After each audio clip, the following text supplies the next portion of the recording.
नमस्कार छ सबैजनालाई। सो हजुरहरू यदि लाङटाङ जाँदै हुनुहुन्छ भने I think this video will gun help you.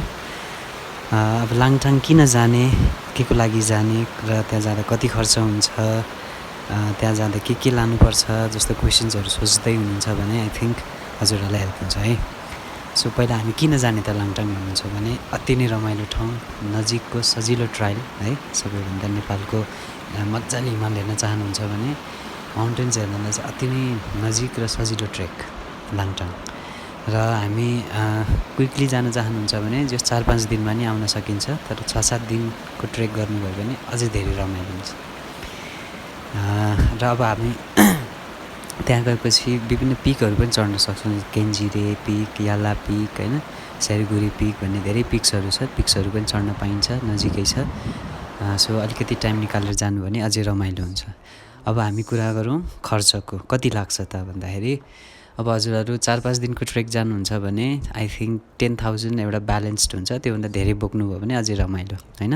त्यतिले जे होस् तपाईँहरूलाई खाना लाउनु त्यति धेरै एक्सपेन्सिभ पनि छैन, रिजनेबल प्राइसमै छ सबै ठाउँहरू एकदम रमाइलो पनि छ र बस्ने ठाउँ सुविधा एकदमै राम्रो छ। माथि केन्जिरे भ्यालीसम्मै, लाङटाङ भ्यालीदेखि केन्जिरे भ्यालीसम्मै ठुला ठुला घरहरूदेखि लिएर तपाईँलाई बस्न खानको सुविधा राम्रो छ है, रिजनेबल प्राइसमै छ। सो पर पर्सन 10,000 जति बोक्नुभयो भने 4-5 दिनको लागि ठिक हुन्छ।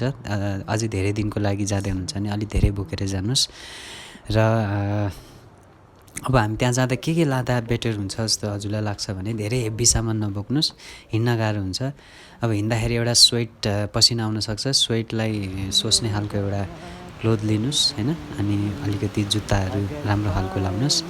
त्यसपछि सक्स अलिक बाक्लो लगाउनुहोस्, चिसो हुनसक्छ।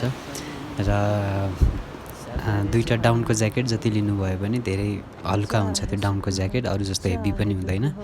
र 1 लिटर जति तातो पानी हटकेसको के भन्छ त्यसलाई, थर्मस बोक्नुभयो भने अझ बेटर हुन्छ। र ठाउँ एकदमै रमाइलो छ, जानै पर्ने ठाउँ भन्छु म। र सानो रिक्वेस्ट, हामी सबैजना जान्छौँ घुम्दाखेरि हामीले खाएको फोहोरहरू हुनसक्छ, त्यसलाई चाहिँ प्रपर ठाउँमा डिस्पोज गरिदिउँ र सकेसम्म आफ्नो फोहोरहरू चाहिँ हामी आफै लिएर राइट ठाउँमा डिस्पोज गरिदिउँ होला, मेरो रिक्वेस्ट चाहिँ। र यदि हजुरहरू ड्रोन लिएर जान चाहनुहुन्छ भने त्यहाँ चाहिँ रिस्ट्रिक्सन्स छ होइन ड्रोनको लागि, त्यो चाहिँ लान पाउनुहुन्न। बाँकी क्यामेराहरू युज गर्न पाइन्छ। र अब कसरी जाने भन्दै सोच्दै हुनुहुन्छ भने हामी स्याफ्रुबेसी भन्ने ठाउँसम्म जानुपर्ने हुन्छ। अब यदि काठमाडौँबाट जाँदै हुनुहुन्छ भने बाइकमा पनि जान सकिन्छ होइन। बाइकमा त्यही 700-800 जतिको पेट्रोल लाग्ला जान मात्रै। र यदि गाडीमा जाँदै हुनुहुन्छ भने गाडीमा पनि त्यही 800-900 लाग्छ। र बाँकी अझै जानकारी लिन चाहनुहुन्छ भने मेरो लाङटाङको भिडियो पनि छ यही च्यानलमा, डिस्कभरिङ लाङटाङ भनेर लेखेको छु मेरो टाइटल। हजुरहरू इन्ट्रेस्टेड हुनुहुन्छ भने त्यहाँ गएर हेर्न सक्नुहुन्छ। स्याफ्रुबेसीमा हामी बसिसकेपछि त्यहाँबाट भोलिपल्ट हामी कसरी जान सक्छौँ भने सबै भिडियोज मैले त्यहाँ अपलोड गरिसकेको छु, you guys can watch it. Langtang national पार्कभित्रै छिरेर हामी जानुपर्छ होइन। त्यहाँ हजुरहरूले टिकट पनि काट्नुपर्ने हुन्छ, अराउन्ड 100 रुपिज लिएला सायद। त्यसपछि अरू केही कस्टिङहरू हुँदैन, हजुरले आफै खर्च गर्नुभयो भने हो।